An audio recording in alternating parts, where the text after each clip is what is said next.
Se abren los micrófonos para iniciar la tradición republicana del sonar informativo. Comienza el Jueves de Mayol. 8:37, don Alberto Mayol. Qué gusto escucharlo. ¿Cómo está usted? ¿Qué tal? ¿Cómo están? ¿Qué tal, don Alberto? La gente estaba muy preocupada respecto a su situación a raíz de los ese ruido que se escucha, ese como, ¿qué es? ¿Está comiendo grisines con algo? ¿Como recomienda la tradición? No, lo que pasa es que efectivamente la semana pasada nos tocó, parecía Kabul, pero en realidad era solo una verdadera pulsión adolescente, o sea, niños que tiran fuegos artificiales enloquecidamente mientras ocurren las fallas. Las fallas son una cosa muy incomprensible para la gente como nosotros en Chile, que somos personas que consideramos que una semana de fiesta en medio de jornadas laborales y toda la cosa es como incomprensible. Pero ocurre, por lo menos acá. Así que fue una semana entera de fiesta y del jueves al domingo fue una locura así de todo el día. Ya, todo está bien entonces, para tranquilidad de quienes nos están escuchando. Sí, todo muy bien. Sí. Oye, bueno, ya has seguido, supongo, atento a todo lo que ha ocurrido acá en materia política, en materia noticiosa. No lo hemos comentado lo que ocurrió ahí con Rodrigo Rojas Vade, pero entiendo que el título de tu columna de hoy es Las grandes mentiras de la política. Sí, efectivamente, o sea, básicamente es preguntarse sobre el rol de la mentira y la gravedad de cuando la mentira es descubierta. O sea, la mentira solo es grave cuando la descubren, digamos. Es un hecho esencial de la causa. Claro, lo que pasa es que una de las cosas que la gente suele pensar es que en la política hay muchas mentiras, cosa que es bastante cierta, pero no más que en muchas otras dimensiones de la vida social, esa es la verdad. Solo que son mentiras muy, muy importantes, por supuesto, porque están en juego la experiencia colectiva de la sociedad. Pero más allá de eso, hay una cosa que normalmente se entiende mal, y es que en realidad la mentira en política suele ser relativamente inútil o perjudicial. Lo que más funciona, lo que mejor funciona en la política es la capacidad de sostener el secreto, no sostener la mentira. La versión falsa es siempre una cosa muy, muy compleja porque los bordes de ese acto tienen muchas limitaciones, una experiencia tan colectiva, con tanta intensidad, donde siempre hay interacción con muchas otras personas. Entonces la mentira efectivamente tiene las patitas cortas, o si quieren molestar a alguien en particular, tiene los bracitos cortos, pero no es particularmente funcional, y eso es interesante porque se usa mucho. Y el caso, por ejemplo, recordemos el caso Clinton. Clinton se mete en un lío gigante, Bill Clinton, claro, presidente de Estados Unidos, que le estaba yendo fantástico, sin hacer nada. Recordemos las ironías que aparecen en Los Simpsons sobre Clinton, que lo único que le importaba era andar de juerga, qué sé yo, y tocar el saxo. Y le gritaban trabaja, y gritaba oblígame. O sea, bueno, ese Clinton, que le estaba yendo bien igual, que la vida le había sonreído fácilmente, su esposa había hecho un trabajo político en toda su vida enorme y espectacular, y el que termina siendo presidente y reelecto y todo es él. Bueno, estaba en eso y aparece esta versión de que hay una muchacha becaria que dice haber tenido sexo con él en la misma oficina, en el Salón Oval, allí donde Sebastián Piñera se sentó en la silla del presidente. El desaguisado anterior era allí, en el Salón Oval. Y bueno, y resulta que él lo niega, claro, sin sospechar. Reconozco que es difícil sospecharlo, que ella había guardado la evidencia. Un vestido sin lavar desde entonces. Me acuerdo hasta el nombre del fiscal, Kenneth Starr. Seguía el caso, pero estaba en Inter en esos días. La telenovela. Claro, entonces, todos los días se conocía un detalle. El pollo no cruzó la calle, el chiste de la época, así como. Era un fenómeno extraordinario. Y entonces se le arma el desaguisado porque lo único que había pasado, porque lo que él había hecho no era ninguna falta, no era ningún delito. A lo más se le podría haber imputado una falta menor de el uso inapropiado de bienes públicos. O sea, que se ha hecho en Chile para casos semejantes, digamos. Claro. Eso se ha hecho, hay sumarios en entidades públicas por situaciones de ese orden, de ese calibre. Por usar el escritorio como cama. Claro, pero hay que demostrar que el escritorio fue usado, que la silla fue usada, claro, o sea, una cosa complicada. Entonces la verdad es que la situación era relativamente manejable y bastaba con que él dijera sí, efectivamente.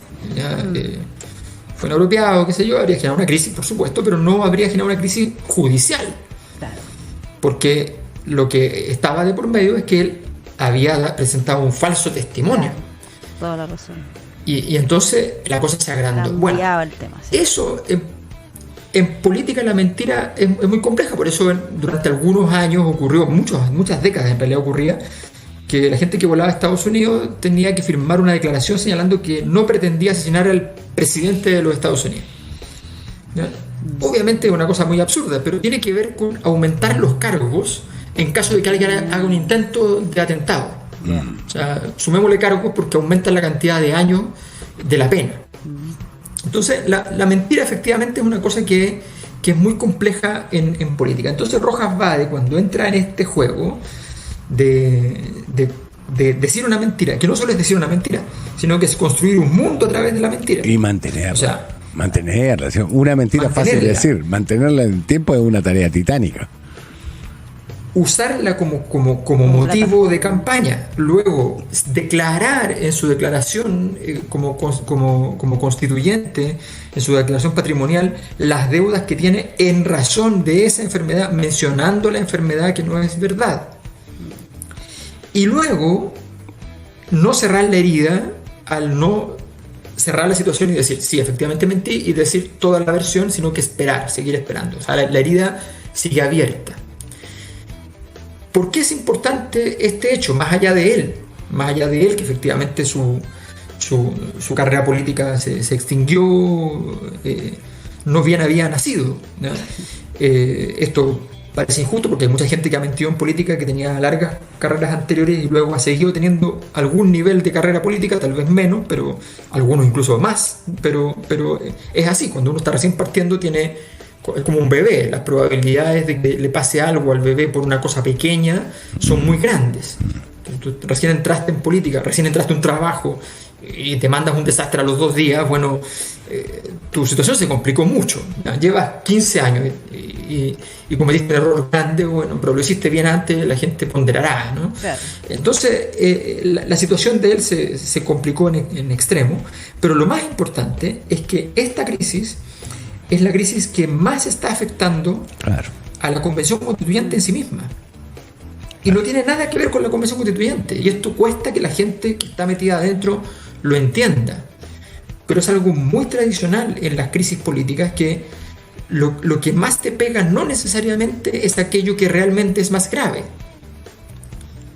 Claro, el problema está en que las críticas a la Convención, que solían venir desde el interior, eran intestinas, era de gente de la Convención, porque no vamos a hablar de los 8.000 votos coordinados para atacar la Convención, vamos a hablar de quienes le dieron jugo a esos 8.000 desde dentro de la Convención, doña Teresa Marinovich, don Arturo Zúñiga en su momento, Juve y otros, et al.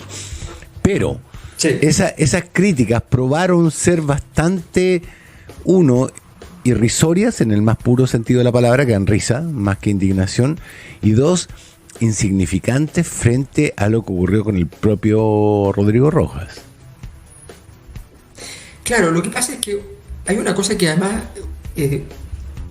cuesta entender, pero las cosas importantes no suelen morir por el ataque de sus rivales, sino que mueren por su propia ley.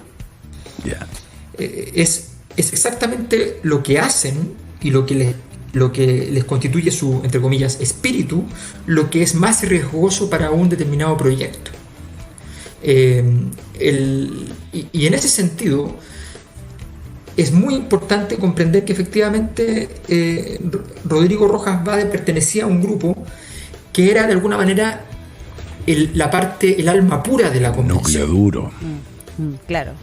Era un núcleo que, incluso si finalmente, como va a ocurrir, a mi juicio con toda evidencia, ese grupo no lograba, incluso en su mejor momento, no lograba conducir la convención al texto que ellos exactamente deseaban, y probablemente ocurra de lo contrario, en ese sentido que vayan otros grupos que sí sean capaces de imponer bastante el texto.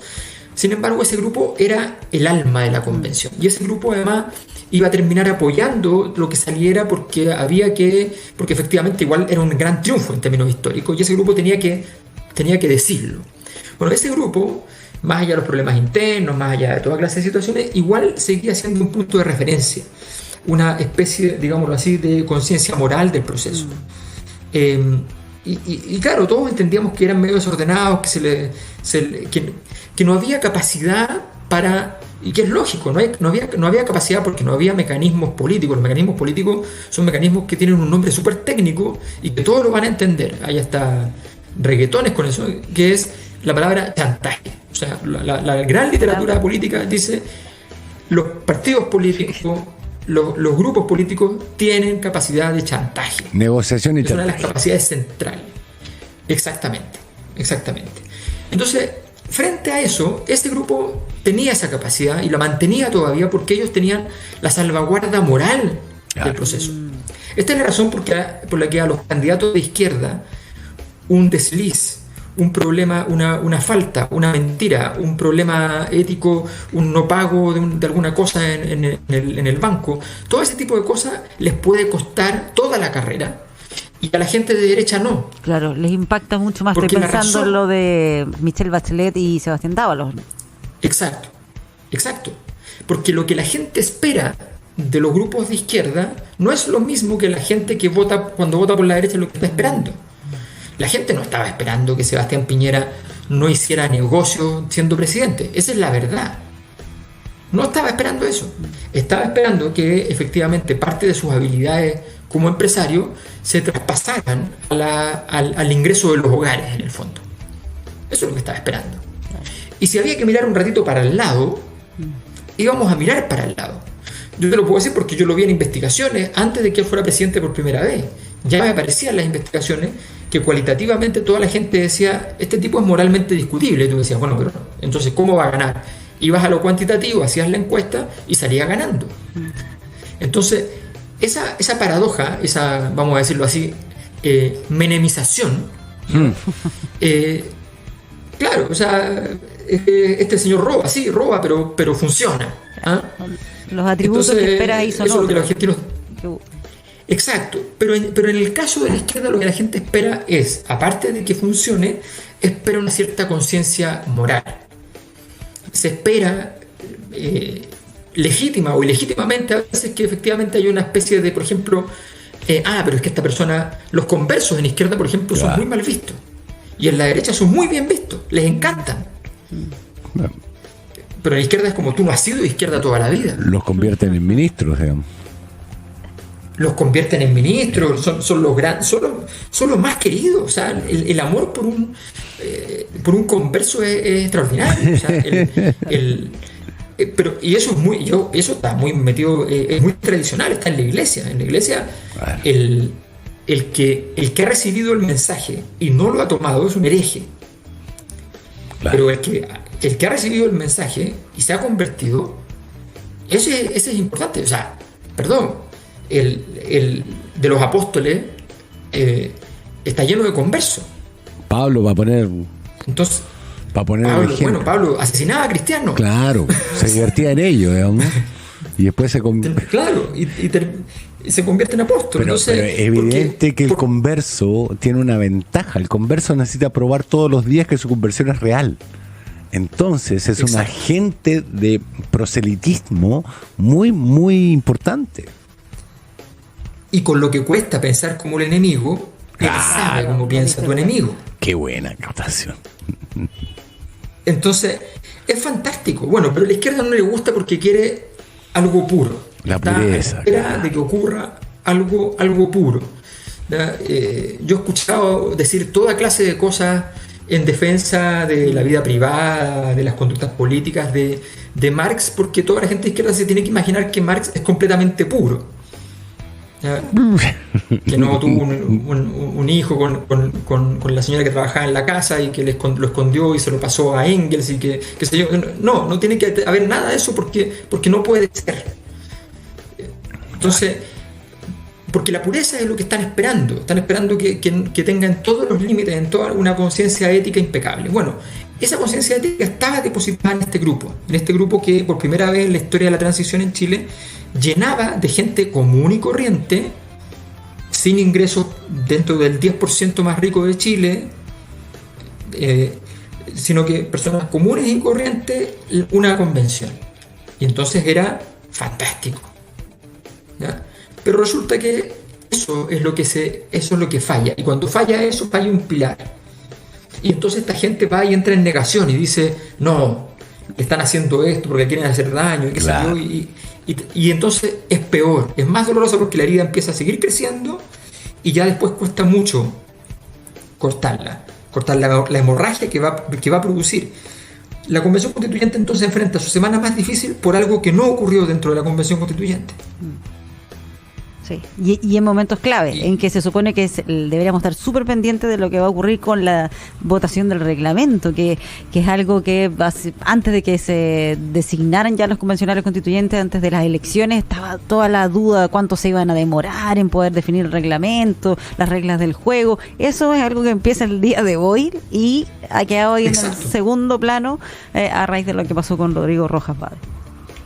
Fíjate que el sábado pasado salieron todos de la Comisión de Reglamento en la Convención Constituyente diciendo este es un día histórico porque ya estamos a las puertas de tener el reglamento y falta muy poco. Y esta semana entonces era ya el momento histórico fijo, porque era efectivamente el reglamento en términos de importancia es una cosa gigante. O sea, nos parece menor, pero imagínense si nosotros estamos definiendo un reglamento para el país, ¿cómo es de importante que se defina el reglamento para construir ese reglamento? Es súper importante. Bueno, eso que es el 75% de importancia respecto a lo que va a ser cuando tengamos la Constitución completamente escrita y tengamos que ir a plebiscito, eso resulta que ha quedado totalmente opacado por esta situación que no se cierra. Sí. Claro. Entonces, yo creo que siempre hay que pensar que no son los pecados más grandes, ni siquiera son los pecados más centrales los que más perjudican necesariamente un proyecto político, una institución. Muchas veces son aquellas cosas que violentan una dimensión, un pilar espiritual de ese proceso. Eso es lo más importante.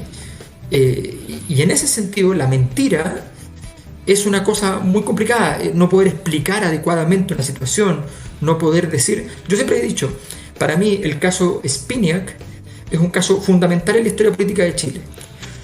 No porque haya sido mentira o porque haya sido verdad. Yo no tengo idea si fue mentira o verdad. Lo que yo sí sé es que nadie sabe si fue mentira o verdad. Y que cualquiera de los dos casos, si fue mentira, fue algo muy grave que le hicieron a un político. Y si era verdad, fue algo muy grave que hizo un político. Y ustedes recordarán que fue la primera vez en toda transición que se usó con frecuencia la palabra abuso. Y desde ahí para adelante no paramos de usar la palabra abuso. Buen punto. Entonces es muy importante ese tipo de eventos en los cuales no queda claridad. ¿Por qué Marco Enríquez comete todos los pecados que se puedan cometer, pero resulta que comete un pecado que era irrelevante, que era no haber declarado, no se le ocurrió declarar el avión? No sabía cómo declarar el avión que le habían prestado. Pero ni declarar ni justificar, digamos. Si yo tuviera amigos que me prestaran... O sea, creo que aún a los candidatos presidenciales les resulta difícil conseguir aviones que les presten por 3 meses. Sí, o sea, yo conozco la historia contada por los brasileños y la verdad es que fue una casualidad, o sea, fue una tontería, pero, claro. Pero da lo mismo, o sea, efectivamente te conseguiste un avión y tú sencillamente consideras, nunca tuviste una explicación adecuada para respecto a qué había pasado, incluso lo mostraste, efectivamente sacaste fotos, hiciste gala del avión, y sin embargo, de repente, años después aparece aparece la problemática? Bueno, porque finalmente así funciona. Y efectivamente había muchas cosas mucho más graves que él tenía que responder políticamente, pero resulta que lo que no pudo responder fue una tontería. Una tontería que al responderla por un lado se le ofendieron por el otro, y finalmente le quedó el desastre. Y ahí está, pues, esperando qué pasa con este reglamento, que es la manera en que se debería retomar el cauce de la Convención Constituyente esta semana. Don Alberto Mayor, ha sido un verdadero placer. Supongo que a esta altura usted... Termino citando a Maquiavelo. Déjame citar a Maquiavelo. ¿Qué dice? Que decía básicamente que habían mentiras que eran muy útiles, que en el fondo son aquellas y ponía ejemplos, donde uno citaba a la gente a un lugar para una especie de fiesta, qué sé yo, y los asesinaba a todos. Eso, claro. En cambio, es al estilo Drácula, Black Tepes solía hacer ese tipo de cosas, los invitaba a cenar y luego los pasaba a cuchillos a ellos.